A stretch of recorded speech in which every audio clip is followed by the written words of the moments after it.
Hello. Hello, little old lady. Do you remember Chorlton and the Whaleys, Tim? No. Oh, okay, fine. I won't go anywhere with that. Okay. It was a UK show, and there was a guy that used to. One of the main characters started that way. Hello, little old lady, and so it went. And I suddenly had that in my head, so I thought I'd use it. But now feel like an absolute No, moron. I mean, Right, I'm going to carry on. Episode 324. I've got some kind of weird echo. I don't know whose thing it is, but somebody's audio seems to be coming back through my ears. So if one of you could address that, hello. maybe put in the. Yeah, can you guys hear me? No, I'm trying to mess with you by repeating what you say, so it echoes. Oh, thank you. You're very kind.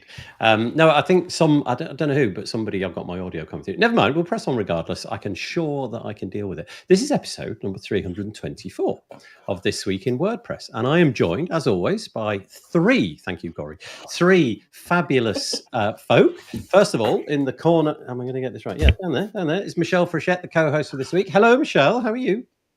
Hello. Hopefully you can hear me. I switched mics. Yeah, you've got like a load of technical equipment in the background there. It looks like a storage for tools and stuff. It is. Oh. It is. I have to pull out all my old tools and all those various places and get them into the storage and then put the storage back. So okay, you're in the process. It's in process. Yeah. Mm-hmm. Well, there's Michelle Frechette anyway, and Michelle Frechette is the Director of Community Engagement for Stella WP at Liquid Web. She's also the Executive Director at poststatus.com. In addition to all of that, Michelle is the podcast barista at WP Coffee Talk, co-founder of Underrepresented in Tech, and a creator of WP Speakers and WP Career Pages, author, blogger, and frequent organizer and speaker at WordPress tech events. She also is living outside of Rochester, New York, where she is an avid nature photographer. And you can learn more about her if you just want the one simple URL with all of those other ones attached, I'm sure. Meet Michelle.online is probably the best place to go. Thank you for joining us again, Michelle. Appreciate it. My pleasure. The next one over there is Tim Nash. Now, Tim Nash normally gets me to do something pretty humiliating at the beginning of the show by reading things out in, in sign language or reading things out with song or so. Yeah, I've just given him an idea. Oh, yeah. Oh, no. Anyway, I went to the show notes today looking for the probably difficult to achieve biography, only to discover that it's not there. He did write one, but somebody else must have overwritten it when they pressed update to the show notes, which I'm so glad about. Because that means I just get to hand it over to Tim and say, introduce yourself. Have you ever felt this suspicious feeling that someone went along? It's strange. It wasn't me, I promise you. No. Hi, I'm Tim, and basically I just come along here to make Nathan do silly things, and now I'm wondering how much a set of semaphore flags are going to cost. Yeah, okay. That's the one that they do for shipping, right? And you, oh gosh. Well, we could spend the whole hour and I'll get 3 words out. It wouldn't be that much fun. Or we could do maybe Morse code or something. We could try that next time. But for now, just tell us who you are in your own voice, singing or otherwise. Well, I am Tim.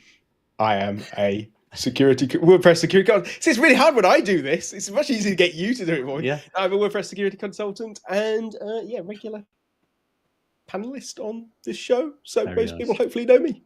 It says Doom Speaker.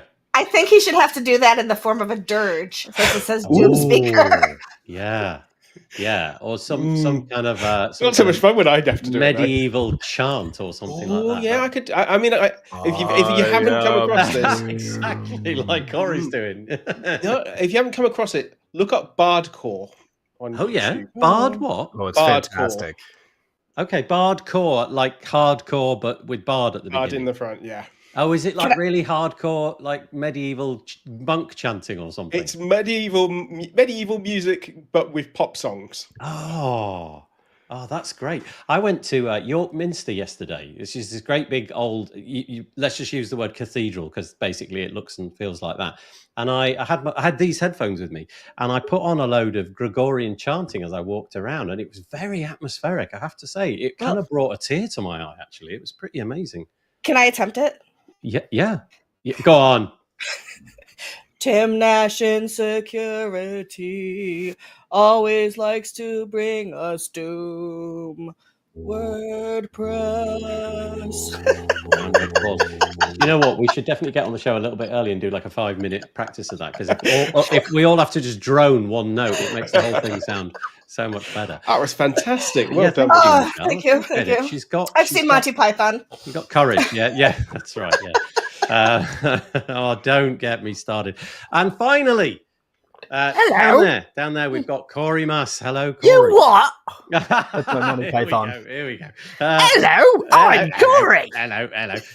He is the founder and creator of OMG IMG, WordPress freelance developer. That was actually a pretty good attempt at a British accent, quite a regional British accent, but that was pretty good. I'm trying to pin where that was. Monty Python. Oh, Monty Python. Yeah. And 100 years ago, I was. The phrase that comes to mind is very theatrical. I actually could do a lot of different accents, including different regions and whatnot. And it's all gone out the window, and now it's just screechy Monty Python. Want you to deliver. He comes by it honestly because his father smells of elderberries. Oh yeah. That was that was French though. That was a French man speaking from a parapet, talking if down. You return, I shall taunt you a second time. Right, that's it. Oh no, we've totally lost it. We're going to go on the Monty Python. But no, it's fine. But I really appreciate you all, the three of you, joining me today, and we will try to get away from the accents. However, just occurred to me, right, and this has occurred to me many times, and I'm just curious. I'm just going to put a question to all three of you, and it was reminded by what we can see in Michelle's picture there. I do podcast interviews, multiple a week, with WordPressers, and very often we've got a camera like this. I reckon more than 50% of the time, they are a musician of some kind. They play something, or they have played something, or their children are playing something, and they've stopped playing, but they did as a kid. I'm just going to go round. Just let's see if 50% of us have had musical ambitions in our past. Let's start with Tim. Did you play, or do you play anything? I used to play the guitar. I do still possess one, and my daughter plays the trumpet. So there we go. 1 out of 1 so far. Michelle, I can see the instruments there, but I don't know if it's something that you did, do, no longer do, never did. What's your relationship with musical instruments? So I have a very musical family, but they've multiple Grammys in my family, by the way, Grammy Awards. Ooh. And I'll spill the tea later. But I've played trumpet, guitar, piano, mellophone, French horn, and I've been part of the drum line as well. Right. So, okay. Wow, that's loads. Just like your regular biography, your musical biography is also pretty incredible. So that's 2 out of 2. And already, when I said that, look. Do we count that? Is that real? Is that real music? Only actually would officially call myself a DJ in the last 5 years, but have been producing dance music for 25 years. Oh, so you're definitely or more. Do you play a traditional instrument? Keys, drums, string instrument. Taught myself enough drumming in high school to be in the mandatory punk bands, right? But nothing. And I've tried to take. I took piano lessons from the loveliest little old lady in New York City for a few years, and so at some point was able to muddle through a few things, but no, it's all computer generated. Yeah, but still a deep interest. A lot in of music. Yeah, right. And I mean, and I consider myself a percussionist because by making I've always made dance music with a lot of polyrhythm, and so fairly complicated rhythmic structures and stuff like that. Wow, not just unts. Yeah. Boots and cats. So that's 3 out of 3. And for my part, I'm no longer what I would call a musician, but as a child, I used to be very much into playing the guitar, and my family are very musical and what have you. Okay, so that's 4 out of 4. And it's like that wherever I go in the WordPress space. There's just musicians everywhere, and I think there must be It has to be more than coincidence. Oh, it Because is. 50% Programming of in my general. friends in the real world Mhm. do not play musical instruments. It's way lower than that. Music is very mathematical. Yeah. And so code and music go hand in hand. As a matter of fact, these are my father's guitars. And after he passed, I inherited them. And I joke all the time that by just virtue of hanging guitars in the back, I now look like a developer. That's exactly. You see, there's very often a musical instrument lurking in the background. And so You also never have any friends around, so that kind of gives you away too. I went for instead of having I just went for hexagons instead. But you never actually light up. No, I'm really good. I can do I can play the hexagons really well. You know, I've got all the hexagons are the on there. bestigons. Yeah. Oh, I'm good on the hexagon. Made myself chuckle there. I don't know why. But anyway, so straw poll, dear listener, if anybody's watching this live and you want to just comment, do you play a musical instrument? Have you ever played a musical instrument? Just let us know. I'd be curious to know. Quite a few in the comments. Already, yeah. Oh, okay. It's coming already, is it? Okay. Speaking of that, let's just crack on. Let's just have a look into the comments. So I'll just say some names of people that have popped up. So, hello, says Tammy Lister. Nice to see you. Reese Wynn is joining us from a bitterly cold Newton Le Willows. Influence WP, so that's Ryan from Charlotte in the US. Taco is joining us from a cloudy, oh no, I want to say Veachin. Please tell me I got that kind of vaguely right. Hi, happy Monday, says Aaron Bowie. Taco is saying other things. Oh, nice, Brandon from China. Working late as always. I want to say thank you for Brandon. I couldn't post his comment, but he alerted me to a typo on the post at his website. So thank you, Brandon. I did correct it. That's cool. That's very nice. I'd also like to point out that now I'm seeing music references everywhere. So Happy Mondays already mentioned. That's a band. Yeah. There was one other that I thought I saw. Yeah. Okay. It is an honor. In honor of Kendrick Lamar at the Super Bowl. It's a diss on track on other. Okay, this is about the whatever that thing was, the Gregorian chant thing, probably. Here we go. Web friendly guy. He's not a security expert. That's a Monty Python reference. He's not a security expert. He's a very naughty boy. I would like to point out that those are not mutually exclusive. No, they're not. Marcus is joining us from Florida, Orlando. And Courtney Robertson is okay. So here it begins. This must be the point where the comments reach the comment about music. Yes. I played 7-string electric violin and 5-string mandolin. Not only that, you managed to find the one emoji that this platform can consume, apparently, which is a violin, which is great. Well done. Tammy Lister, flute over here, cello a long time ago, and piano, not played for years, but learning music as a kid means code was easier. That, I think, there's got to be a connection there. I think there's bits of the brain that are built up learning music which correspond to bits which maybe overlap with writing code. I have no idea if any of that sentence is true, but it feels like there might be.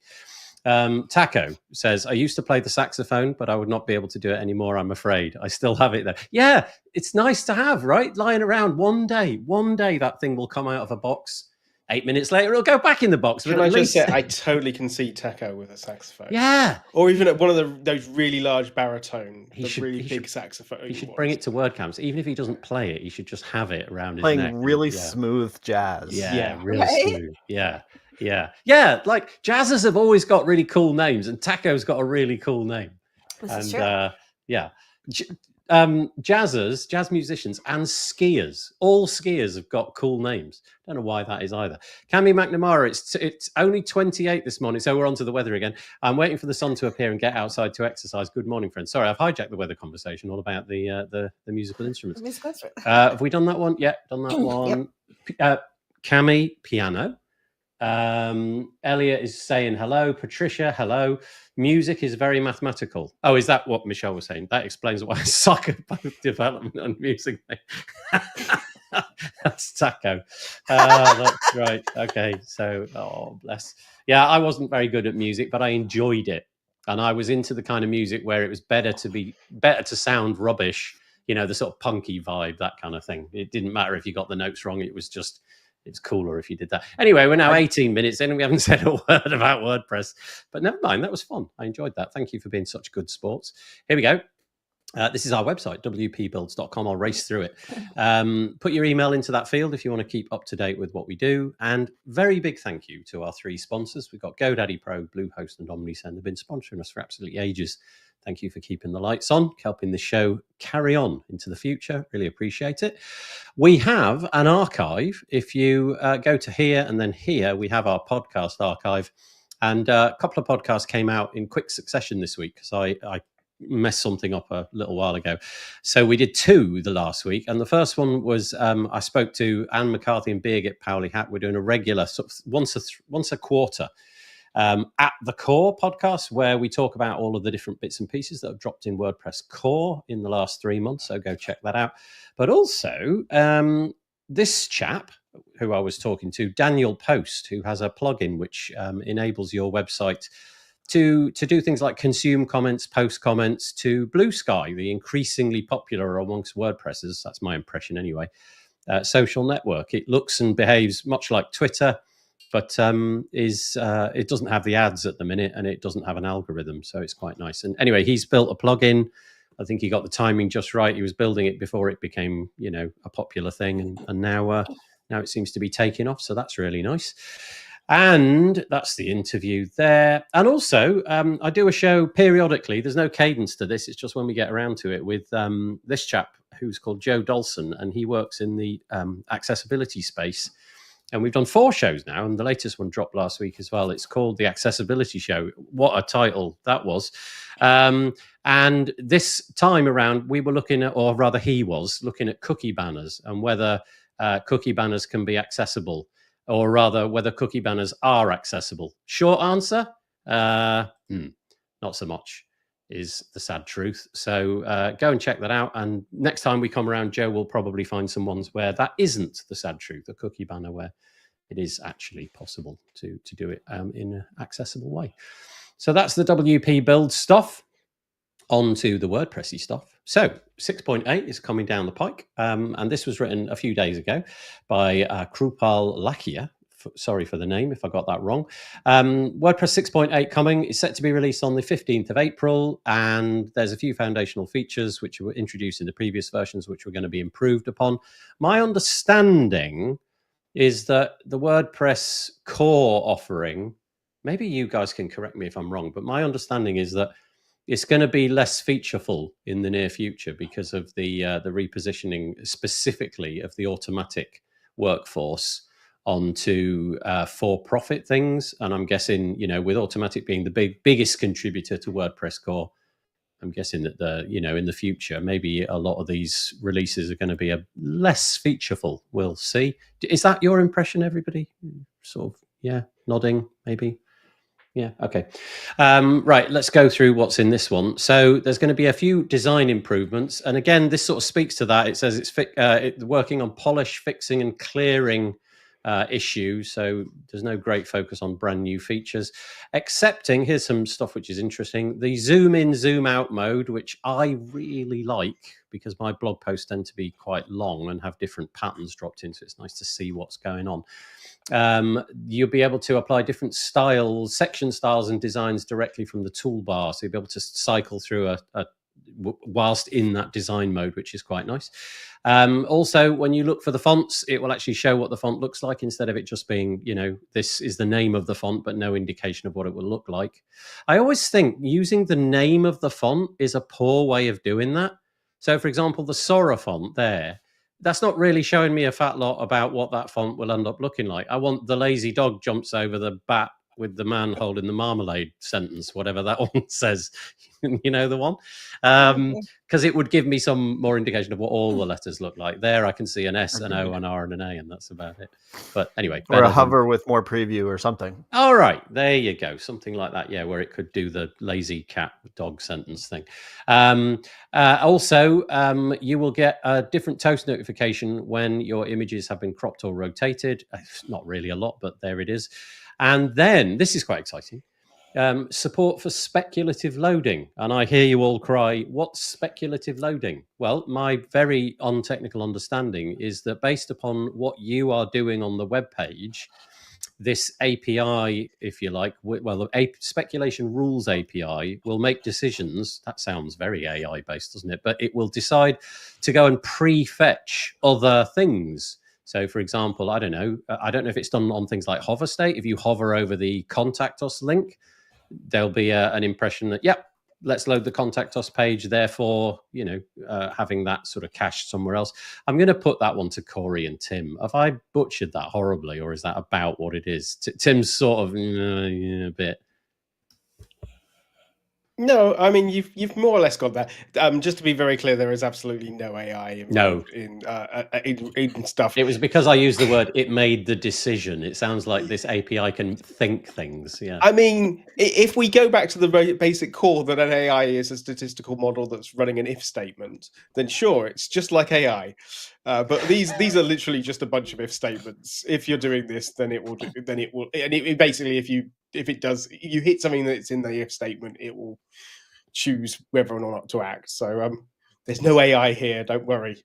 But is it things like that though? Where the mouse is located at this current moment. If you hover over something for 0.4 of a second, there's an intent there. Let's load that page, regardless of whether the click occurs. That's the core of it. Yeah. Yeah. But it's also if you ask AI to speculate about the speculation of speculative loading, you'll get your answer. Yeah, you'll consume all the world's resources as it just it's like playing chess. No, it's like playing tic-tac-toe, noughts and crosses we call it, against itself. Yeah, remember that film?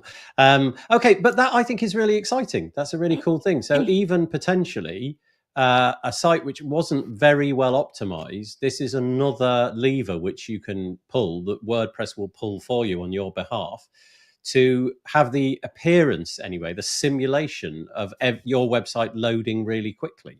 The downside to that, and speculative, one of the reasons for using the speculative loading API is that it helps a little bit with this, is that let's say you're on 3G or you're on low bandwidth networks.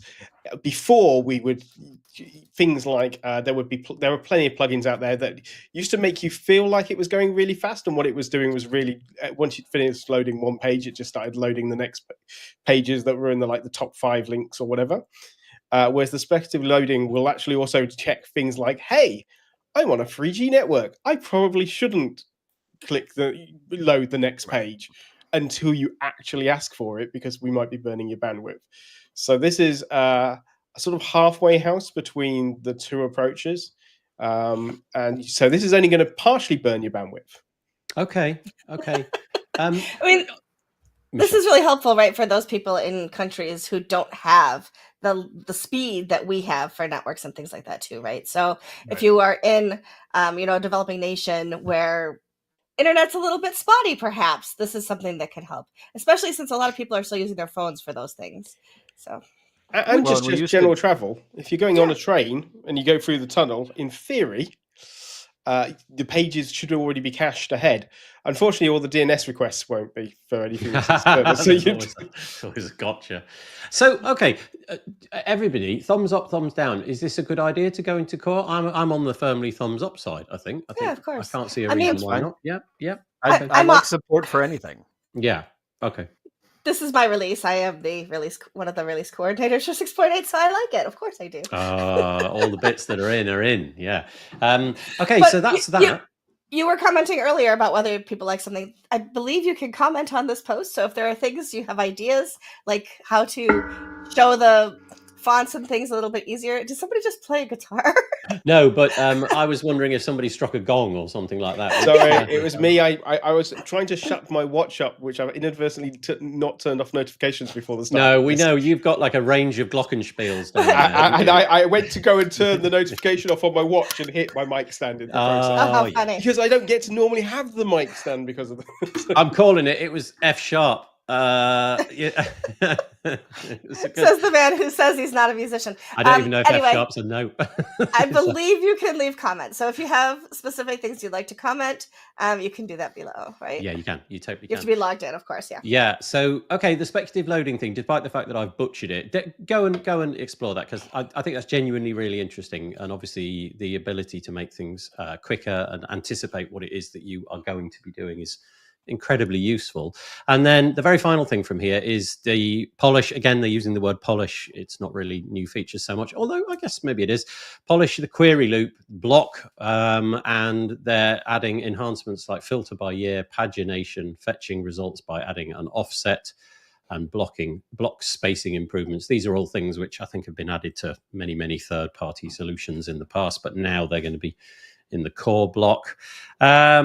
And there's other various bits and pieces as well. Oh, and the bottom one, which I thought Tim might want to speak to, because I don't understand this, the security enhancements. One thing was mentioned, various security related enhancements are planned for 6.8, the most significant of which is the switch to using bcrypt for password hashing.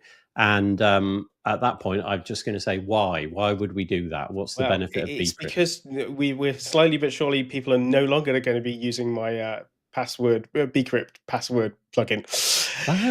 So basically, whenever you hash a plugin, you're using an algorithm to do the hashing, and these algorithms can be broken in certain circumstances, often with large amounts of computers over a very long period of time, and therefore, in theory, your password could be compromised. By default, many years ago, we had some very insecure password methods for hashing, and over time, PHP has had many alternatives, and we've been stuck in mcrypt world for a very long time. The whole way that passwords work in WordPress are filterable, and so you can upgrade, and there's multiple plugins. I've got one, but the people behind Roots, the theme, had a password as well for a very long time that did bcrypt.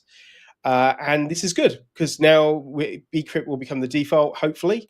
There will be some fun. Everybody's probably will find that you have to obviously know the old hashing algorithms to the new ones.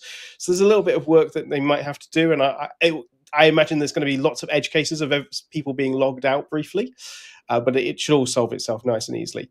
Of course, it's wonderful that they're moving to bcrypt. The rest of the world's on Argon, which is an Argon 2, which is the newer standards. But we'll get there. Oh, okay. I thought you were going to wax lyrical about how bcrypt is the shiny new object. You're saying it's a little bit old. 10 years ago, it was the shiny new object. Okay. But what I would say is that it's shiny new and, more importantly, stable. So it's not shiny and new, but it is stable, and it is standard on every single hosting platform you're going to get. Okay. So this should just if your hosting platform does not support bcrypt, you should not be on that platform and move. Okay.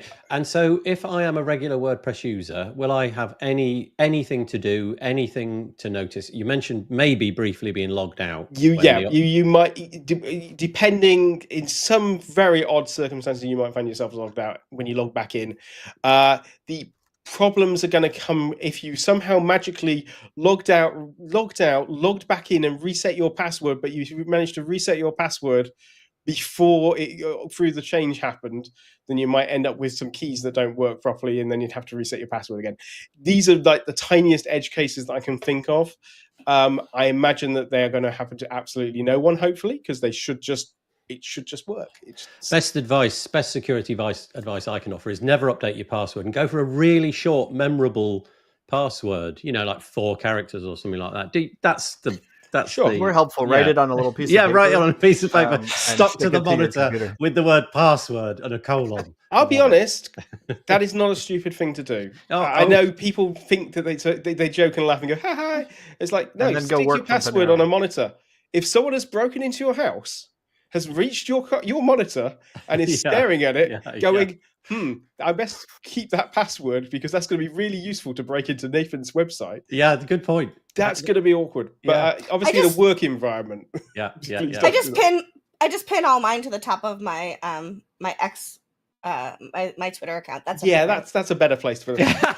I once went to a security conference, and genuinely there was somebody went on screen and they had a file called passwords.txt, and somebody dared them to open it up, and he did, and obviously people took photos and things. It turned out it was somebody else's password file that he found. Good, that's fine. Yeah. Anyway, don't listen to me. Obviously, use as strong a password as you can possibly manage, and but But yeah, I get your point, honestly. And also, I suppose the last thing you're going to be worried about in the advent of a criminal getting into your office and, fiddling around with your computers is you're really going to be dealing with the insurance agents and the police for the next few days. Not, my parents used to have a password book, and My dad people still would, does. yeah. So does mine. Yeah, okay. Open it up and see if you can put their username and passwords into a website. Because I guarantee that book is just full of crossed out things, clutter. random, Yeah. some weird shorthand and passwords that are inconcise, just utterly. Even my mother can't use her own password book anymore. So yeah, there you go. The technical question today coming from Taco is bcrypt ready for a quantum computing world, or would it be insufficient for security? When bad actors have access to quantum computers, then and they're chasing your WordPress password, when the quantum computers are so consumable ready that a bad actor would easily have access to it, we will not be using bcrypt. Okay, good. I thought we stopped calling them bad actors and started calling them naughty boys earlier in this podcast. No, those are the security people. Okay. Right, anyway, there you go. So that is the stuff that's coming in WordPress 6.8. There's tons more on that article, including a bunch of accessibility improvements. I'll just put it up there. You can see there's a laundry list of different things, too many to mention.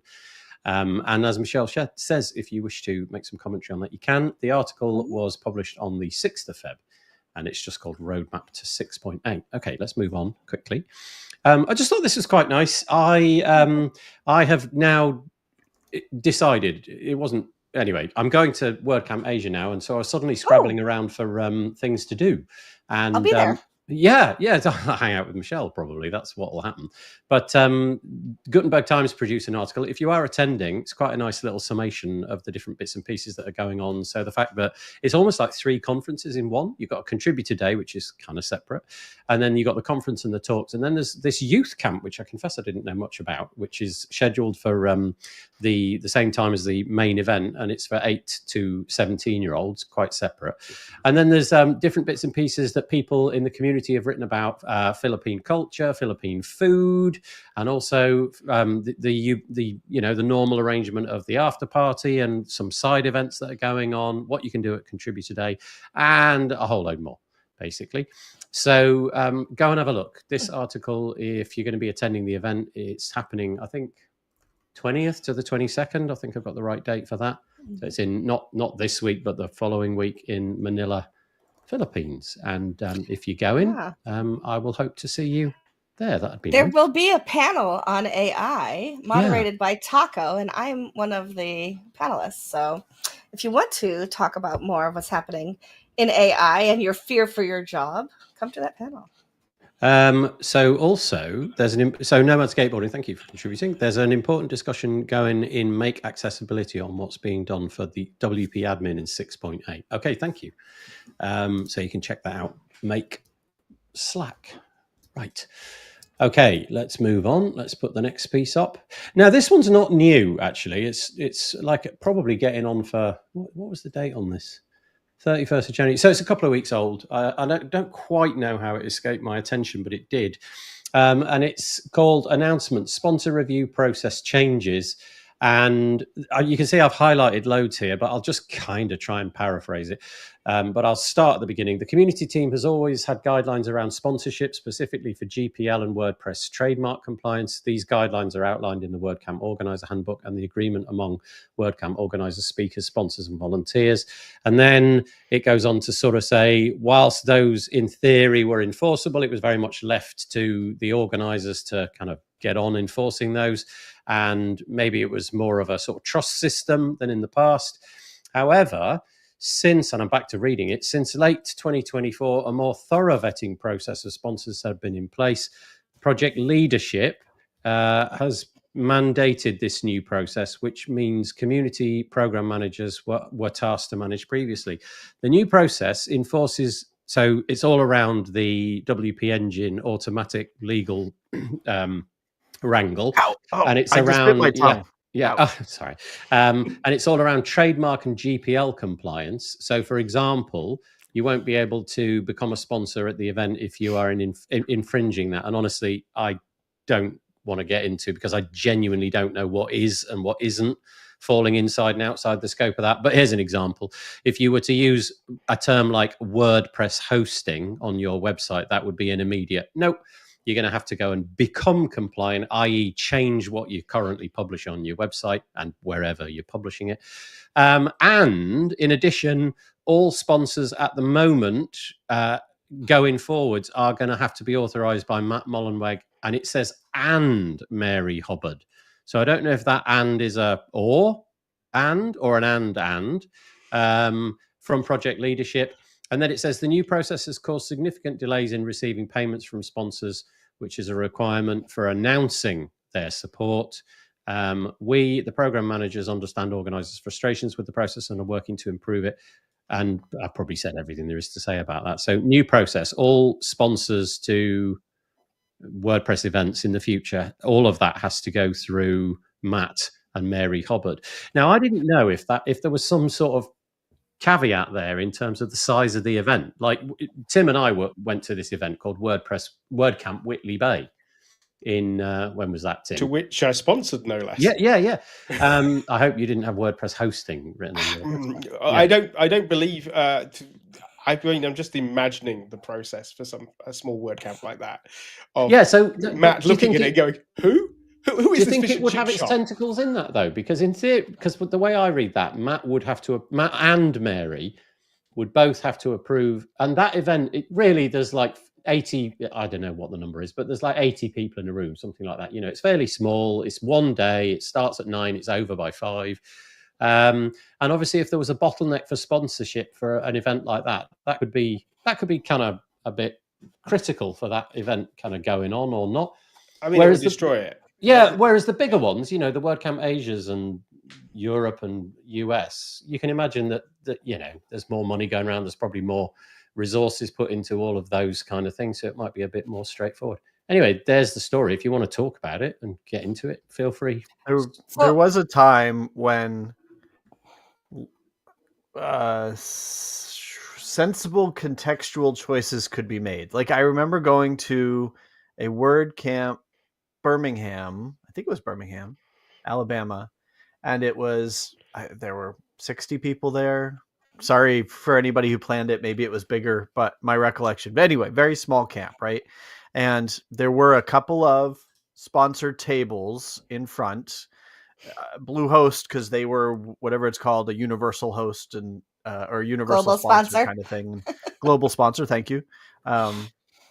The We don't speak for universe, Mars. global, some stellar intergalactic body. But there was also a table that was empty, and there was a little placard that said, "Please put down your stickers, put down your business cards, put down your."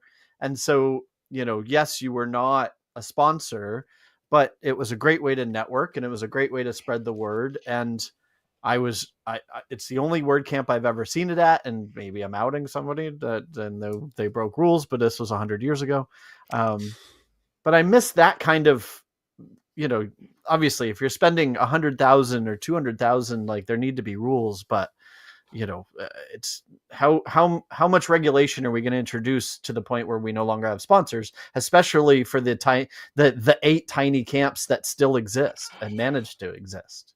Yeah, so that was sort of my concern, is that you can imagine that Matt Mullenweg and Mary are like really busy with a variety of things, and it did sort of imply in the article that there's hopefully some sort of streamlined process. Maybe it's more of a, I don't know, maybe in theory they rubber stamp it, but rather than doing one at a time, maybe the team go to them with 15 or 20 and they just rubber stamp. But also, I guess the problem might arise if people, like, let's say, for example, you just want to be controversial and you want to show up to a WordPress event and you want to wear a T-shirt from some company that you own, and you just want to write WordPress hosting by something like that. I just wonder if that kind of thing, like what are the proclivities and things gonna? I guess you can wear anything on your person. I don't know. There must be some rules around that. Tim looked like he was taking a breath to say something. Maybe he wasn't there. No, well, first of all, let's just get the important bit out of the way, which is that obviously sponsoring a WordCamp is such a cost-effective marketing tool that people race to give money over because they know it will convert their products so beautifully and brilliantly. And this is the best opportunity as a marketer you're ever going to have. And it's in no way something that you do for the community purely to let the community have events. Yes, there is branding opportunities, but let's face it, this is a sucky way to do marketing. There was a great big spoonful of sarcasm in there, wasn't there? I'm just a little bit, yes. Yeah. Consequently, when somebody is going, "Hey, boss, I want to sponsor this event. It's a great grassroots event. It will, oh yeah, I appreciate that. They've put all these rules. No, you can't have the contact list. Don't be silly. No, you can't do this. No, we can't do this. No, we can't do that. Oh, and we may be able to sponsor." Well, what do you mean, may? Oh, well, there's some bloke somewhere in America who's going to decide whether or not we can. On what basis? I don't know. It just is. Can you imagine being the person who has to have that conversation with the person who's going to give the money over, out of context of everything we know about the drama that's happening? From their perspective, they're just going to go, "What? No. Go spend it on PPC, or go spend it on that other Super Bowl. conference, the one over there, Drupal conference, where they seem to be happy to take our money." It's a real, kick in the teeth if you're like, "Oh yeah, and we don't even want your money." And let these small WordCamps really desperately need the money. These are the grassroots events that need this money. So if they're going to be cut off or even strangled slightly, bearing in mind that they're not getting a humongous amount of financial support outside of the sponsors they attract themselves, it's really hard. And also, a lot of these sponsors are local. The whole idea of local WordCamps is they're meant to be local. They're not. Some of these aren't even WordPress specific. They might be the fish and chip shop that's going to sponsor the food. Yeah, it'll be really interesting to see if it does cause a bottleneck. So a couple of things from that. Firstly, I wonder if this process will change rapidly in the face of issues which may occur. The bottleneck being Mary and Matt's available time to actually make decisions like that, and if that changes. But also, I wonder if there's, I don't know, a document that's going to be drawn up which explicitly says this is allowed, this isn't. And we're gonna trust you again. That is to say, we're going to trust the organisers of the event. Sort of hand that trust back again and say you're now given the authority. You got it right the first time. Yeah. One of the things in here, there was something which says it's going to be like this for the foreseeable future. I can't remember. I can't find that line. I apologise, but there was something which said. It says, it is unclear how long this process will be in place. As we expect this to be in place long term, we will continue to look at ways to improve the process. So I'm just sort of reading between the lines there and thinking, okay, this is maybe the new default for the foreseeable future. But to be clear, without sponsors, WordCamps cannot exist. Yeah, so in relation to that, Patricia has said, as a WordCamp mentor, event supporter, in brackets, I can confirm it's valid for all sizes of events, not only flagship. Okay, so that was in response to me saying, I wonder what size of event it affects. Michelle had a good conversation with Mary on the Post Status podcast the other day. No info on this, but nice to hear who they are. You, Michelle, as in this Michelle. Oh, nice. Did you get into this topic by any chance? No, it wasn't getting to know you with Mary. I don't think enough people know who she is and what her responsibilities are, her past, that kind of thing. So it really was more along the lines of getting to know who she is, sitting in this really lofty position. So if you want to drop the link into the I did. Private. Oh, I haven't seen it yet. I'll drag that out in a minute. It's on YouTube. The post should go live today. Oh, okay. There's always, so we're back to Patricia. There's always been rules and sponsors vetted. What is new is that WordPress hosting is no longer accepted. Sponsor must replace this with, and then I'm having to read it from the screen, hosting for WordPress on their site, or something which isn't WordPress hosting. Yeah. Okay, grammar alone says that if you put something in front of, like Michelle hosting, means that it's owned by Michelle, right? So that's the whole idea, is that hosting for WordPress is different than WordPress hosting. Yeah. I mean, now it just sounds like you're hosting WordPress.com instead. The point being, I'm guessing that the sponsors won't be told you cannot sponsor under any circumstances. It's more go fix this, go fix that. I suppose maybe the point of it though is that if Matt and Mary are the ultimate custodians of the yes/no decision, then it's not on the volunteers to make decisions about tricky language like, look, does that contravene the trademark? Is that within and that without? We've got these two companies which have got something similar, but they're not quite the same. We think that one passes, but this one doesn't. Maybe it can go via Matt to the lawyers and then back and forth. Anyway, the point is that's now how it is. And so if you're attending a WordCamp, you know, especially if you're organizing one, that is going to be the new process. Whether or not it's impacted people so far who've been declined entry to a sponsor slot, I don't know. All right, let's move on. Right, we now have this. Actually, we'll come back to that in a minute. I'll do that later. This is an event I didn't know anything about. It's called WP Publisher Success Week, and it's happened once before. Well, at least I think it has, because it says the second annual WP Publisher Success Week, and it's mooted as gain high impact insights into tools in short, intensive sessions that will empower you to migrate to WordPress with a focus on data management, SEO, security, and scalability. So it kind of sounds like it's an event which is trying to woo people over to WordPress, bring them along, especially if they are, you know, in the publisher sphere, content creators, big news organizations. And I was looking at this, which is who attended the WP thing in 2024. And, you know, there's some interesting names. I don't know how they get the metric on how they attended, whether it's, you know, I don't know how they do that. But here's some idea of the kind of content that's going on. Ray Morey, who is on the podcast from time to time, got a session called The Evolution of WordPress and What's Coming in 2025. That's also with Vahe Arabian, I want to say. There's another one called Streamlining Editorial Workflows for a Major WordPress Migration. Another one, Website Migration Essentials, Security at Scale, Enterprise Insights Workshop, and then Unlocking AI Potential for Media Publishers, Real-World Strategies and Insights. So it's 5 or 6 little things in one day, and it all feels like just trying to assuage people's fears, in a sense, about why you might have a problem coming to WordPress. So there's that. There it is. It is at that URL, stateofdigitalpublishing.com. Immediately following WordCamp Asia. Okay, yeah, literally immediately following it, isn't it? It's right afterwards. And it's a 4-day event, so there you go. Had you heard of this? I think Ray maybe put me in touch with it, because I spoke to her the other week, and coincidentally she's one of the speakers. So I imagine it was her that told me about it, but I had not heard about it. I hadn't either. No. Okay. Anybody? Or should we move on? Let's move on, I think. Okie doke. Speaking of WordPress events and things like that, this is another one happening in the near future.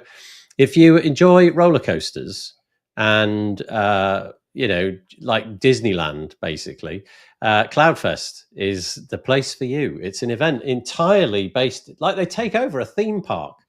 I remember the first person who told me that. I really had to think about that for a moment. What? Really? Actually? They take over the entire theme park. And I don't think that hero image does this event justice, really. There's not a ride in sight. There's just people looking at a conference in a sort of ordinary way. But they have pivoted a little bit in the last few years, is my understanding, to have a specific WordPress day where all the things WordPress get talked about. So I thought I'd mention it. It is happening this year. It is one day of the much larger CloudFest day. It's going to be on the 17th of March, 2024. And my understanding, that looks to me like, is that Jonathan Wald and Robert Jacoby? I'm going to put money on the fact that I believe so. Yeah, I think it's them. And it sounds like a bit of a riot. It does sound like if you enjoy your hedonism with your conferencing, this is the thing for you. I saw some pictures of the accommodation last year and things, and it looks really good. The only feedback that I have had from people that have been in the past has been ecstatically overwhelming. They seem to think it's a bit of a breath of fresh air attending an event where there really is more than just the event. There's something on offer to sort of keep you interested in the evening. It's just a bit of a laugh. There's music, there's entertainment, there's roller coasters, all of that kind of stuff.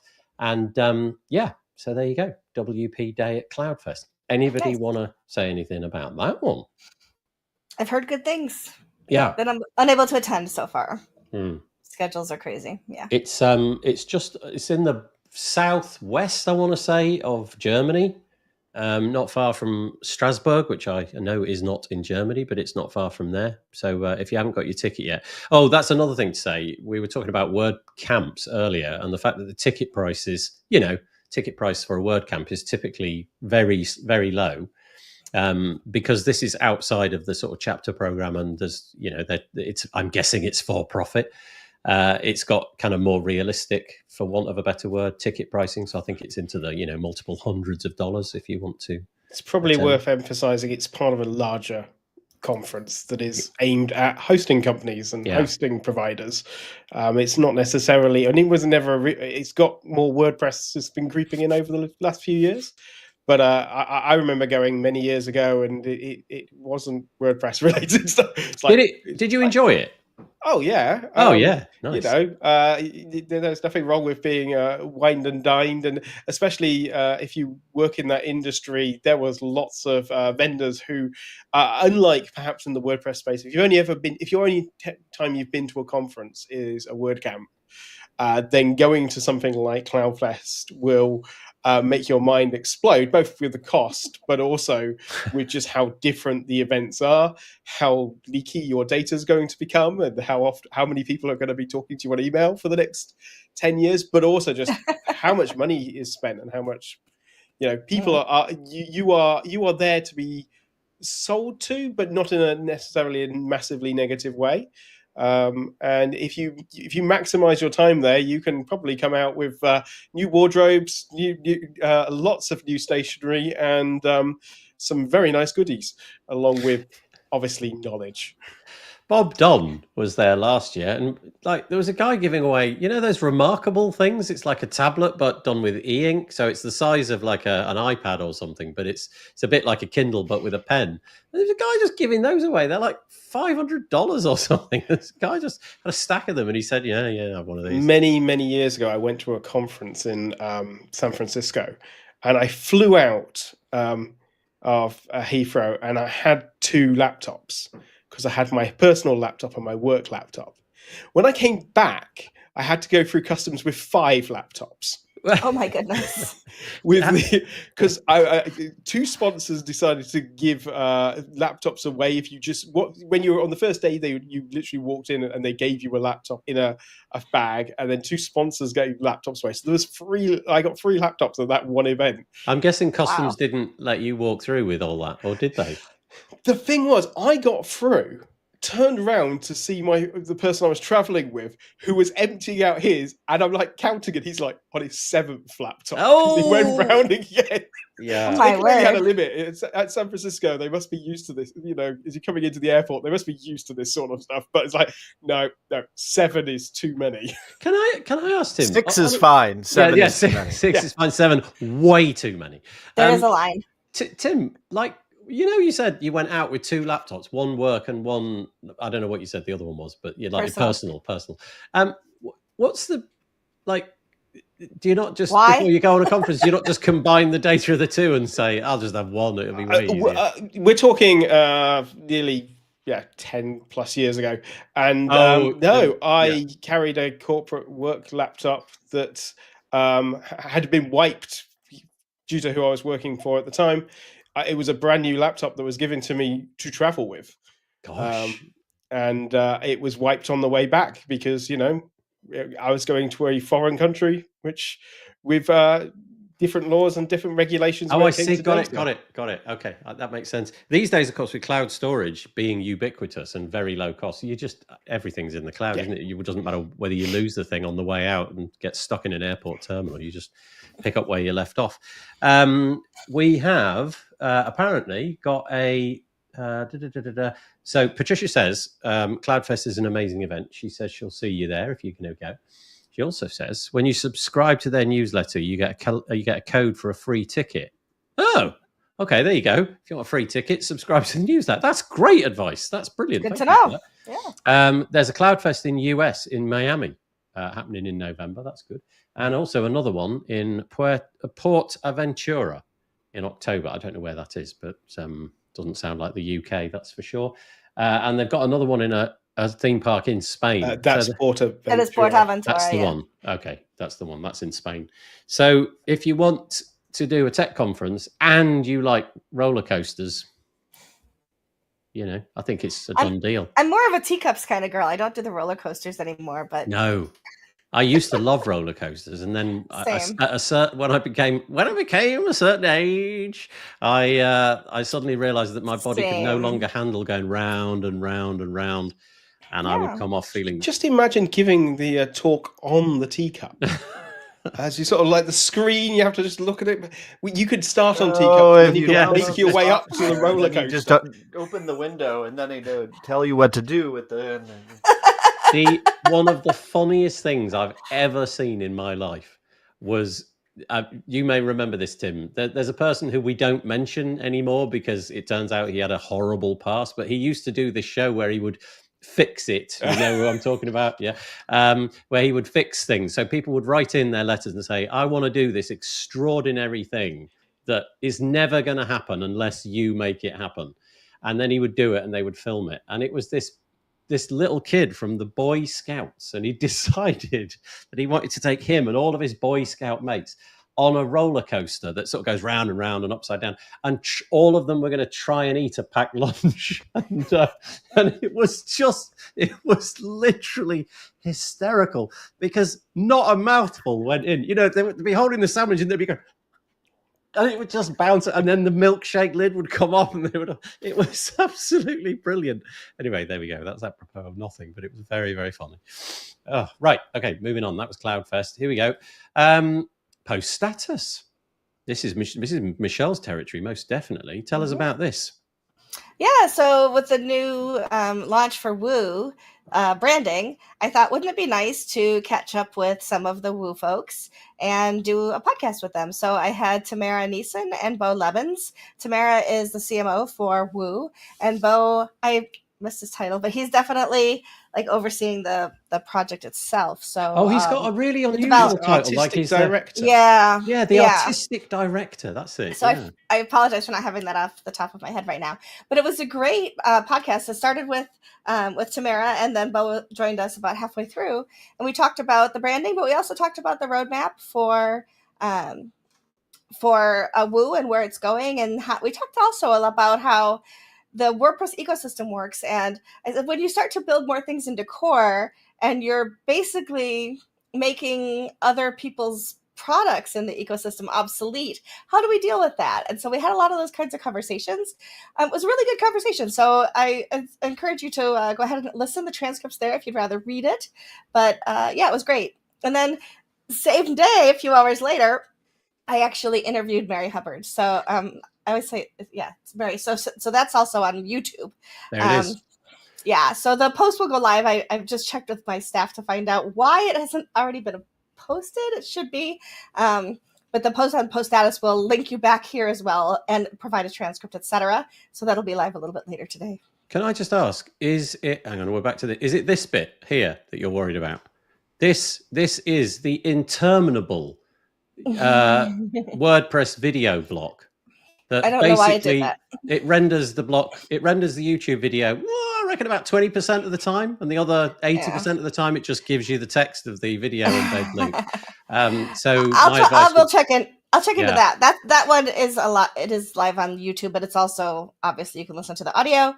I've tried that block about 800 times. And it is just a total lottery whether it works. My advice would be use an iframe. It's just gonna work. I don't usually have problems with it, but I'll double check it. It just might be that the link is not quite linking through, so I'll double check that one. The post for Mary hasn't gone live yet, but I don't know why. It should go live soon. So okay, well I have the link for it, and it will end up looking like that when you. Can we just take a moment to say how awesome a name Cash Up is? Thank Cash up. you. You've never been on at the same time with promoting it for me to say it, but yes, I really like that name. It Thank tickles me. you.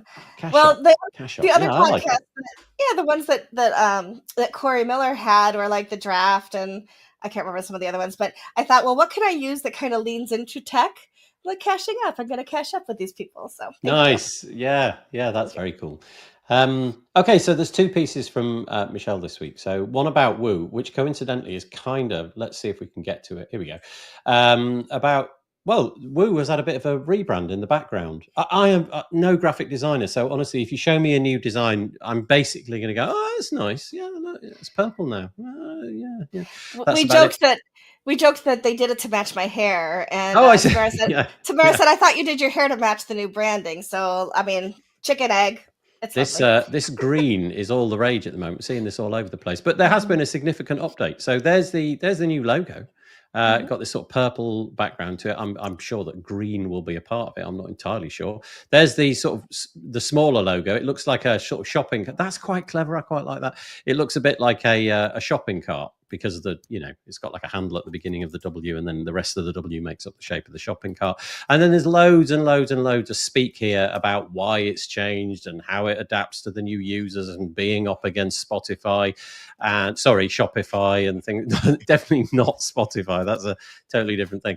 Shopify and Wix and Squarespace and all of that. And all the while, that's brilliant. But I'm just going to look at the logo and go, that's quite nice. I like that. That's a nice logo. So I don't know if anybody wants to get stuck into that, but I like it. It looks better. But if you're asking me about the psychology of it all, I'll just go, I quite like it. That's it. I am confused. Is it now? Has it now officially become Woo? Or I have an answer. Oh, if you listen to the podcast, you will find out. The overall project is Woo. The platform itself is WooCommerce. So is that not still really confusing? I'm confused. So what do we call it then? Do we call it Woo? So if you're using the plugin and its suite of products, that is WooCommerce. Okay. But the overall project itself is Woo. Okay. I'm still confused. So it's all woo-woo to me. It's more than the software, right? So yeah. But I just want one name. That's the basics of it. I just want a. Well, are you not Nathan, but also Nathan Wrigley? Oh, you're right. Yeah, but I want everybody to just call me Nathan.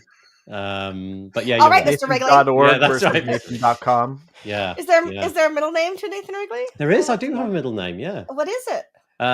It's Ashurbanipal. It's not that. Stuff as you go. It's John. It's John. The thing that my parents very cleverly thought that if I didn't like the name Nathan, I could go with John, and if I didn't like Nathan or John, I could go with Jonathan. But luckily, I liked Nathan, and so that's it. But I'm just going to call you NJ from now on. I'll tell you my passport number if you like as well, and then you can all have fun going on holiday as me. I'm more interested in your bank account, but that's okay. But yeah, there you go. No, you're not, Michelle.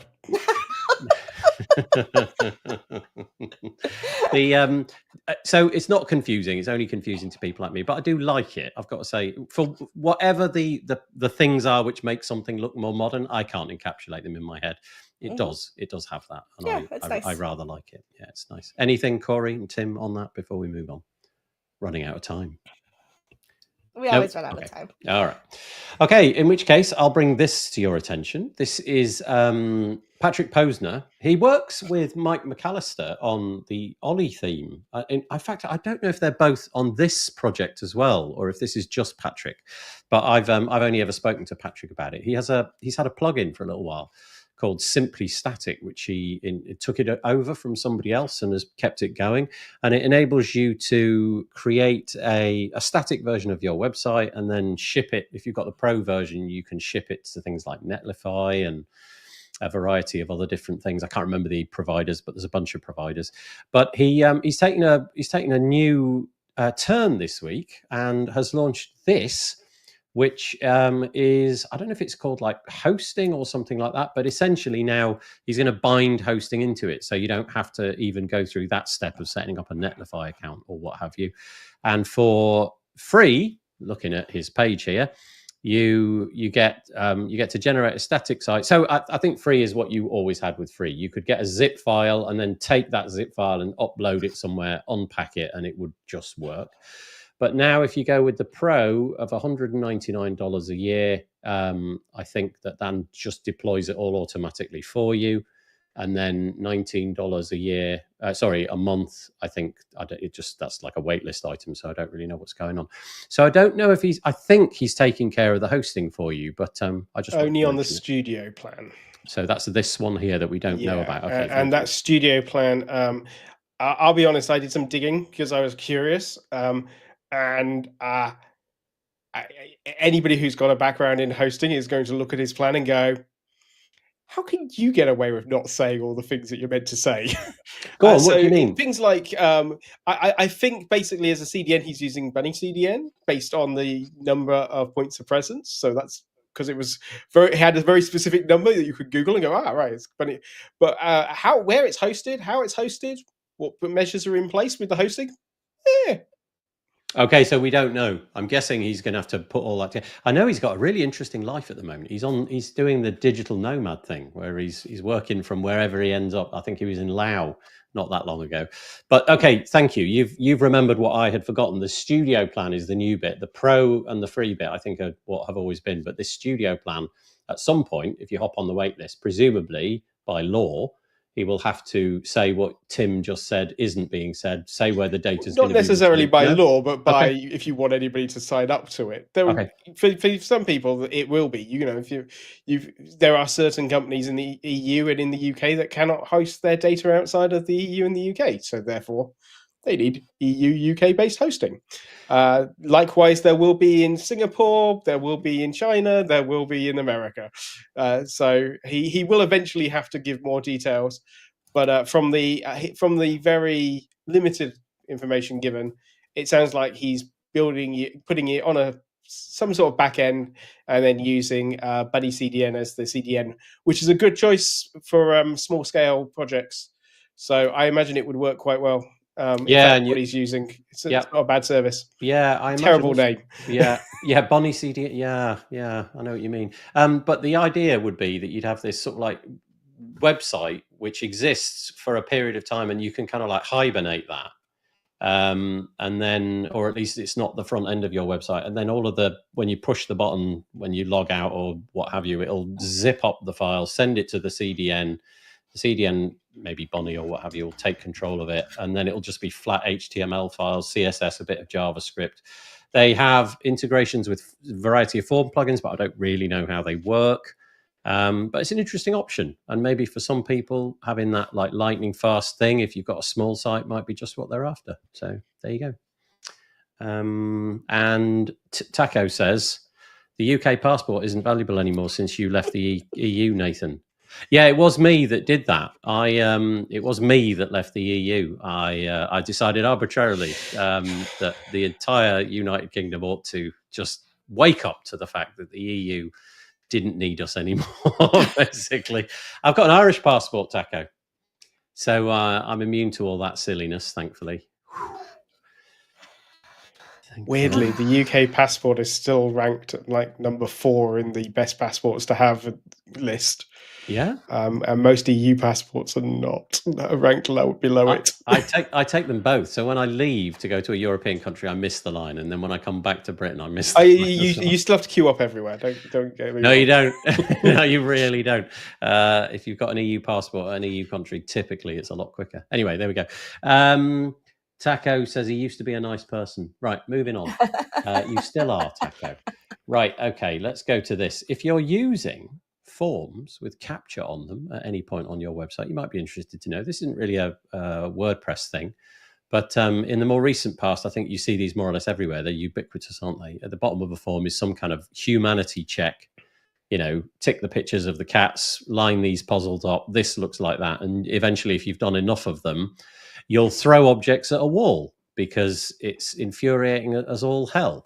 But if you do manage to get through it, you'll be, brilliant. We love captures. They make my forms incorruptible by bots. Google's had the most popular one called Recapture. I don't think they made it. I think they bought it many, many years ago. And it's really popular. And my understanding, I don't use it. I use Cloudflare's Turnstile wherever I go these days for that exact thing. But I understand it's free. It always has been free. You can do as much as you like. Not anymore. It's going to be moved to the Google Cloud Services platform, I should say, and you are going to be charged. It's honestly, I think really it's not a lot, really. I don't know what the fee is going to be, but the free tier seems fairly fine. 10,000 assessments per month. Oh, no, because that'll be bot assessments as well, won't it? Oh, That's not 10,000 successes. Oh, it doesn't say that, does it? Mind you, this is on Search Engine Journal, so we don't know if they've misreported that or not. But okay, 10,000 assessments. You can imagine Google writes their own script to make this service profitable. on the first day every month, go and hit every... that would be illegal. yeah. Go and hit every... We were trying to do a web search. Googlebot just accidentally crawled your capture a million times. With our new JavaScript enabled version. Yeah. How many times did it call it? 9,999 times. So you're allowed one free assessment. Nathan, yeah. Could you bring up the most recent post that I put in the private chat? Oh, I can. Yeah. Is it to do with this? Let me just grab it. It's tangential. 1 second. Copy link address. I'm sort of hoping that this is the chess capture. It is not. Is it not? Right. I'm on X, so I might. Oof. What? Oh, okay. Yeah. It's a capture. What? It's not just. Please. Okay. For those that are listening, it's picture. It's pictures of either me or Michelle. That's brilliant. I do have a memory that you put that up. I'm going to tick. This one is me. This one is me. This one, and this one. That's brilliant, Michelle. That's fun. But let's face it. The whole thing is like looking in the mirror for you. Yeah, I got shown one the other day, and it was picture. Like this wasn't a real one. A friend showed me a comedy one, and it was picture. Even thinking about it's making me laugh. It was pictures of muffins or a chihuahua. Turns out that if you get real close to a muffin and real close to a chihuahua, they basically look the same. Exactly the same. Go and Google it now, all of you. Chihuahua and muffin pictures, and see if you get something akin to a capture. Oh, that's brilliant. Thank you, Michelle. That's made me chuckle. My pleasure. So anyway, yeah, you've got to pay. And there will be disruption. You are going to have to recycle the keys. So stuff will break. So you do have to know about this. Try Turnstile. I think it's free forever and ever. I don't know. Maybe it's there's so a much number. Easier. Yeah. It's behind the scenes. You don't have to do anything. Oh, do you go for the invisible one? Do you? Yeah. Oh yeah. Okay. Yeah. I mean, we are all so slowly but surely ceding even more control to Cloudflare to destroy 99% of the internet when it inevitably breaks. Sure, let's go with Cloudflare. Have you got like weird intuitions about Cloudflare then? Do you see Cloudflare because like if you'd have 12 years ago, I thought Google was this really altruistic company that did nothing wrong. And I had really high, if you'd have asked me on a scale of 0 to 100, what are the morals of Google? I would have given it a flat 100. I would give it almost nothing now. And you're right, like things like that. Cloudflare, it does worry me, but I don't see any evidence of it at the minute, but maybe there is. I mean, Cloudflare is a company, and it's a company that it does many good things. It does many dubious things, just like any company does.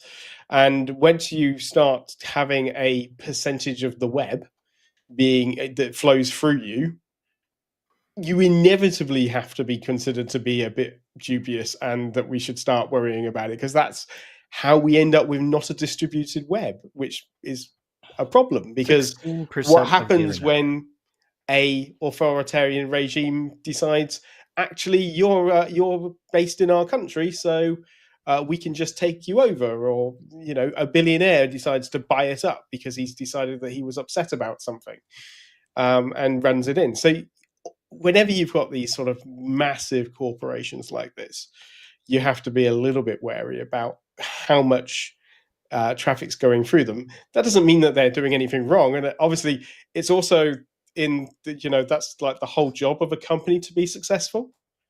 So you can't say, they're bad because they're successful, because that's their job. But we should always be wary of companies that have a percentage of the web. What did you say, Corey? How much was it? 16. 16% of according all to a internet quick traffic Google search. flows through. Oh, Google. Sorry, say that again. Cloudflare estimates, so it's their own number, estimates that around 16% of global internet traffic passes through Cloudflare. I mean, Gosh. it's a scary statistic for AWS as well. If you Yeah. imagine how much, Oh, yeah. how many important services run through Amazon's infrastructure, and ultimately we are consolidating large sites on the big three, on Amazon, on Azure, and on Google. These are then being backed by putting a layer in front of them of Cloudflare. So these, as we're doing this, we're slowly but surely destroying the web. Now, that might be not a problem for most people, but long term it might be. It might be a horrific problem. My This solution. is why I learned how to farm. Yeah, well, I dug a big hole in the back of the garden and I put planks over the top, and I'm just going to go and sit in that and get damp. You also that's a decision you have to make, whether or not you can go, oh well, I'm only going to use the bit of the web that's not controlled by corporations. Yeah, that's and right. You can sit on your own little bulletin board in the corner and wait for someone to dial up into you. I feel like all people that use Linux have sort of had this discussion with themselves, about the corporate nature of the laptop or whatever, and it's like I'm having a Linux laptop. It's going to be so difficult. I don't care. I'm having a Linux laptop. Nothing will ever work. I don't care. I'm having a Linux laptop. You won't be able to print anything. I don't care. Printing works brilliantly on the Linux system. Yeah. The only part of it that does. No, that's not true. most of the things work on a Linux laptop. Upended your own argument. But that's an interesting point. Anyway, Google's services are becoming charged if you've got 10,000 or more. Don't go to Turnstile. Evil is all I can say. It's just I didn't say that, by the way, lawyers, whoever you are, wherever you are, didn't make any such reference. That was a joke. I spent Reese. I spent not a small amount of time last week completing Doom Capture. That sounds like it's a game or something. Yeah, is that a thing? The game Doom in a capture. If you have to do the level to prove you're a human. What? I'm lost. I don't get it. Right. So you could put that there's a running meme of can you play Doom on it? Oh, okay. Can you play Doom on your capture? Oh, God. Someone made a capture that was Doom. Reese. Oh my goodness. Reese, what the heck? That sounds like. See, the thing is that I'm like, that's all well and good, but wait until you can put Civilization and do all 13 hours of it to get through before the end of it. Well, this is a good point from Taco. At least we get a bit of calm. If Cloudflare goes down and AWS goes down, at least you can have a biscuit, sit down and just relax for a bit. Mind you, most of the corporate world are not doing that. They're just freaking out. By the way, think about the number of notifications that are building up. Yeah, exactly. Corey, the way that you drank that bottle just then, you got this perfect angle on the camera. It just looked like you were drinking from an entire tank of water. Look at that. It's absolutely huge. Corey drinks 8 liters of water at a time. Okay, so there's that. And then the very last piece that I wanted to mention today, this is probably about right, is if you love the AI, which I know more or less everybody does, then you'll have definitely heard of DeepSeek. I was so pleased. It kind of made me feel quite good in a way. I didn't pick up on DeepSeek at all until everybody had got bored of talking about it. There was all that, woohoo, DeepSeek, the new thing, and what have you. I didn't really pick up on it as a thing. Now that whole thing seems to have washed away. The fun of OpenAI claiming that they have been stealing their data, which felt a little bit sort of hollow, given where OpenAI gets much of its data. But this piece came along. If you I love this. If you are a DeepSeek user, it's highly likely that you just tick through on the terms and conditions and just said, yeah, whatever, it'll be fine. It'll be normal. But apparently, if you did click that, one of the terms and conditions is that you are liable for DeepSeek's company travel expenses and the cost of hiring lawyers and things like that if the AI requires sort of legal defense. So I'll just read. DeepSeek's terms of use contain requirements that may make users reconsider using the app. as they could shift the balance between benefits and perceived risk by imposing significant financial obligations. This is on Search Engine Journal again. One such requirement makes users liable for travel and litigation expenses if they violate the terms, and the violation results in legal action. Section 7.2 of the terms has three parts that are fairly standard. It asserts that the power to enforce its rules, report suspected legal violations to authorities, and shift legal and financial responsibilities onto users. However, the third part includes travel expenses and the costs of collecting evidence and paying fines, and the users, i.e. you, are solely responsible for legal claims, demands, and losses that arise from violating DeepSeek's terms of use, engaging in activities suspected of breaking law or regulations, or being involved in legal conduct. Maybe I'm just over-egging it, but it just makes me giggle. If they got in touch with you and said, thanks for using our software, but it gave some weird stuff out that we didn't expect. We wish that you'd have tried harder, and we wish it hadn't given you a load of rubbish, but we're going to come after you now because of what our software did for you. I just thought that was priceless. So the moral of this story, I don't know what the moral of this story is, but there's probably a moral. Be careful what you click. Be careful what you click. Yeah. Oh, that's a good title for this episode. Yeah. Be careful what you click. Okay, I'll write that down. But there you go. I don't know if any of you are massive users of AI, but if you are, I feel I want to just do the tiny but actually, I know there is more, but it's way worse if I do the more bit at the end. Well, no, just for the so this is obviously the DeepSeek.com chatbot, not the actual model, which doesn't have such licensing.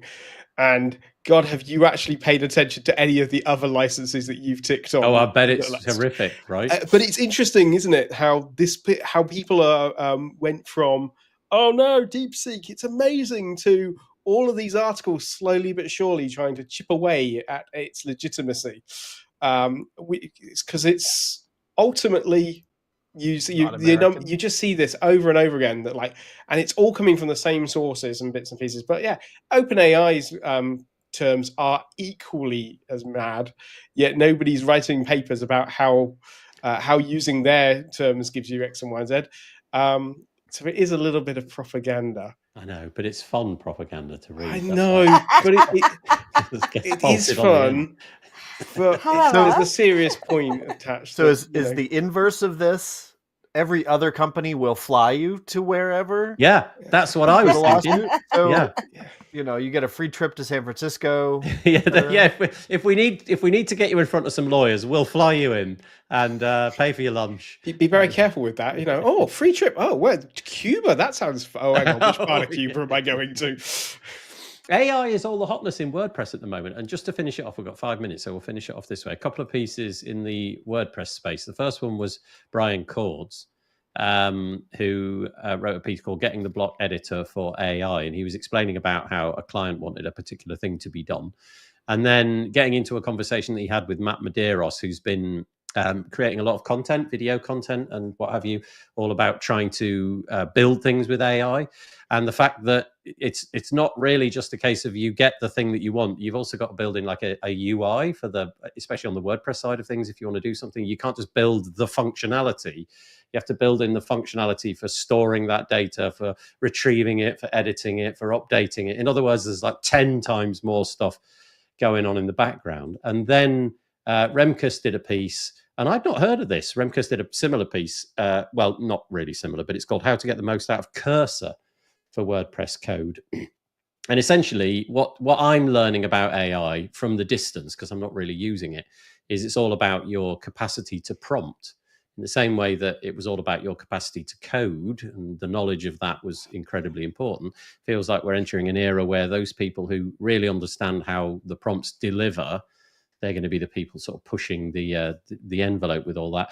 And so Remkus brings something to mind called a product requirement document.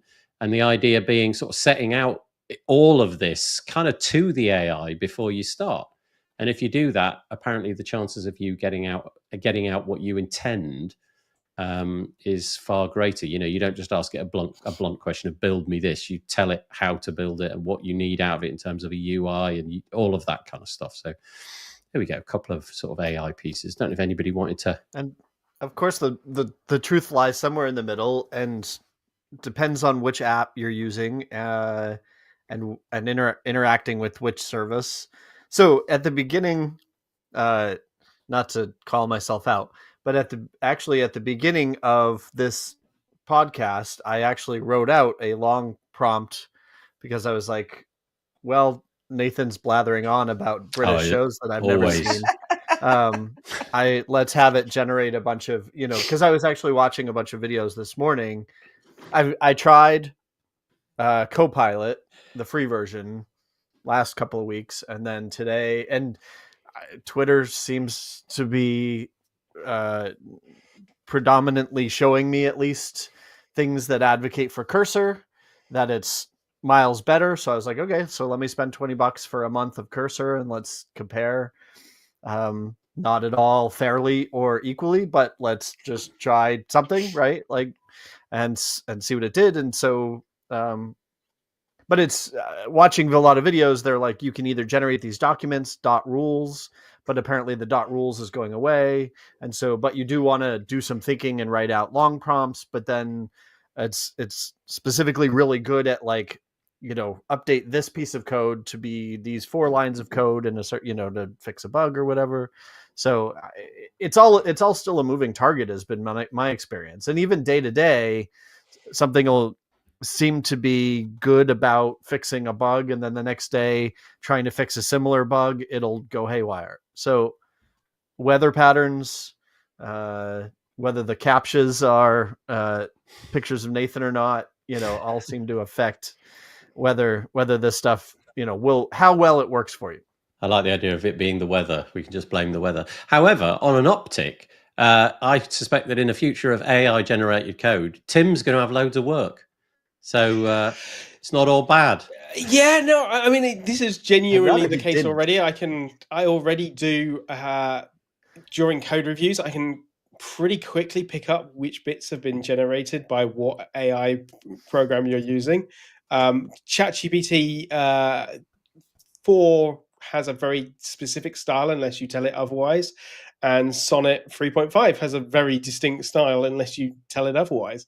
And those are the two sort of like the big ones that are being used in production places. And this code is going into production often without thinking through a plan, without doing the checks. But it is surprising how easy it is for you to go, hey, dear AI overlord, please actually apply the WordPress coding standards to this code base. Yeah, I remember you saying that, or somebody said that to me. I'm amazed the number of times I've seen this and gone, why did you not do this? I mean, also, why are you not putting this through linting and proper checks as well? But very few people seem to do that. On the which ones to use, they're changing so much. I mean, I've got a copy, which I was playing with this morning, of Visual VS Code Insiders, which is like the beta alpha of their new tooling set, and it's much more like Cursor or Windsurf, and it's rubbish. It just falls over and dies and can't manage even the most simplest tasks, and goes, hello, I'm overwriting these files. What? Those it's files got aren't the even flu in my working directory. Where have you gone? Yeah, it's just temporarily got a headache. It's just had enough for a bit. But at the same time, you can every time you see this stuff, you can sort of see the future, and people who are learning now will be ahead of the game. And there is, we have reached the point where the genie has been taken out of the bottle. So you either have to learn that you really like genies, or you need a new profession where you don't, we're far, far away from a genie. And I don't think we can push it back in the bottle. We're certainly not going to be able to do that by wishfully thinking that these things don't happen, or saying, well, I don't code with AI. I was like, good for you. You also don't get jobs anymore. It's like, okay, I remember going to a coffee shop that didn't have Wi-Fi, because they were like, we only want, pensioners who read books and have real conversations, and we will not have people working. And I'm like, and you'll be out of business in a couple of years. Yeah. So they're a Starbucks now.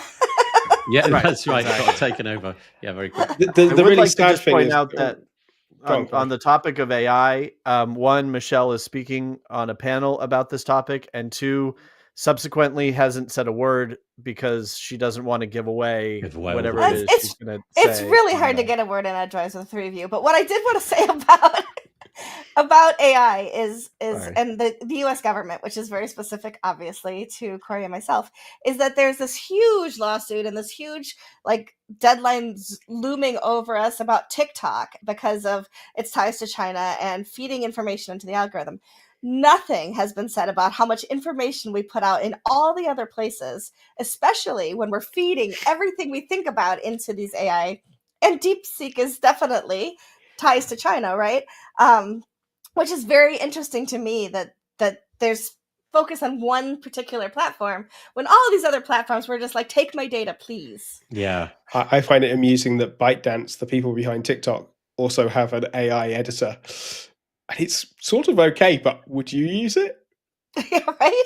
I mean, I'm honestly, now that I've heard, I'm morally compelled to go and try some more AI at the end of this episode. I thought you were going to say that you're just going to use paper and pencil from now on. Take photos of it and I'm put going it to on try. the website. I'll give it 8 to 10 minutes and see what comes of it, and then I'm back to pencil and paper. My blog posts are all just going to be handwritten. It's going to suck for SEO, but I am getting more Luddite as the days go on. You know, there's a bit of me which kind of I'm kind of like that guy that wants to play vinyl. I could have Spotify on my phone, but I want the record player and all. How is your Caterpillar phone doing? Do you know what? It's a battle. That's all I'll say. I've got a flip phone, and it's sometimes it wins, sometimes I throw it. Luckily, it's made by Caterpillar, so you can throw it against any wall, and it comes off better. The wall it's really hardcore. It's built for people to throw. It's basically built for people on building sites. And so it lasts forever. But it's an ongoing love-hate relationship at the moment. Loads of stuff about AI in the comments. I'm sorry, we've kind of run out of time, so we won't be able to get to those. But hopefully you'll be able to see them between each other. And that's it. That's all I've got time for. I think I'm going to call this one "Getting the Genie Out of Corey's Bottle." I think that's where we'll go with that. There it is. You saw it here first, or not? I like what James Lau just said, though. He says the pen is mightier than AI. Yeah, the pen is mightier. That's Can true. I modify that to your brain is mightier than AI? Yes. Yeah. Also true. Yeah. Yeah. You wait and see, Tim. You'll be eating those words when the AI overlords come to get you. I mean, AI is hive mind, so I don't know. And on that bombshell, let's end it. Thank you so much for chatting to us. If you're in the comments today, I really appreciate it, whether we got your comment on the screen or not. Thank you so much. It makes this show so much more interesting. And also, obviously, it goes without saying, I'd like to thank our co-host, who is Michelle Frechette. She's over there. And Corey Maass, just there. And Tim Nash, who's over there. Really appreciate it. We'll be back. Oh, no, we won't. I was going to say we'll be back next week, but I've had an enforced hiatus of 2 weeks because of WordCamp Asia. So we won't, unless somehow I manage to cobble. No, that won't work. So I've just decided just now we'll have a couple of weeks off. So we'll be back in this date plus 14. So it's the 10th today. Difficult maths. 24th, I'm guessing. Something like that. So we'll see you then. Thank you very much. Last thing before we go. Let's do the little hand waving thing. Oh, he's got the Nathan, bottle. you're not coming back on the 24th. No?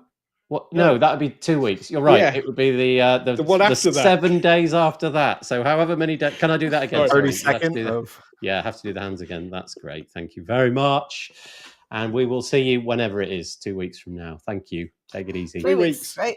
March 3rd. All right. Yeah. Oh, I can't add up. March 3rd. We'll see you March 3rd. Yeah, thank you. Bye. Bye.